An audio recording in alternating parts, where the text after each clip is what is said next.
In this video, I'm gonna teach you how to transfer data from broken PlayStation 4 to PlayStation 5. It's a very easy process, so make sure to follow along.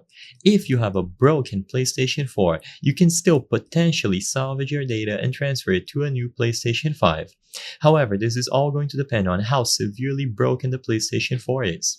Now, the main way to do this is going to be over the cloud. So if you have PlayStation Plus, usually all of your data will be automatically saved onto the cloud. Then all that you would have to do on the new PlayStation 5 is to access your account, and if your PlayStation Plus subscription is still active, all of the data will be available from the cloud and it should be automatically synced. In that case, you don't even have to do any sort of manual input. Just choose the option to sign into the account and your data will be available. Assuming that you don't have PlayStation Plus, however, your options are going to be a bit more limited. What I would recommend is to see if you are able to connect an external storage device on the PlayStation 4.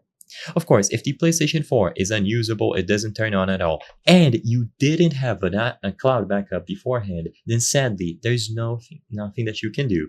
In that case, you would need to take it to a professional repair shop, but even then, it is extremely unlikely. The data on the PlayStation 4 is encrypted, so you either need to have set up a cloud backup before the PlayStation broke down, or you need to be able to connect an external storage device. If you are able to use external storage devices, go to Devices, USB Storage Devices, and you will find it listed here.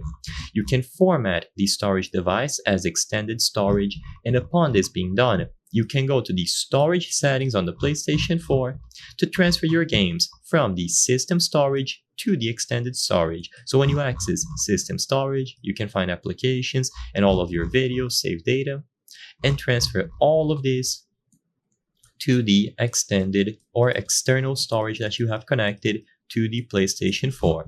Once you have everything moved over, then you just use the same USB extended storage device on the PlayStation 5 and your data will be available. But as I've said before, if you are unable to connect a USB storage device, either because your USB ports don't work or the PlayStation 4 is unusable, and you don't have access to the cloud, then sadly your data is indeed lost. I hope I was able to help you on how to transfer data from broken PlayStation 4 to PlayStation 5. If this video helped you, please be sure to leave a like and subscribe for more very easy tips. Thank you for watching.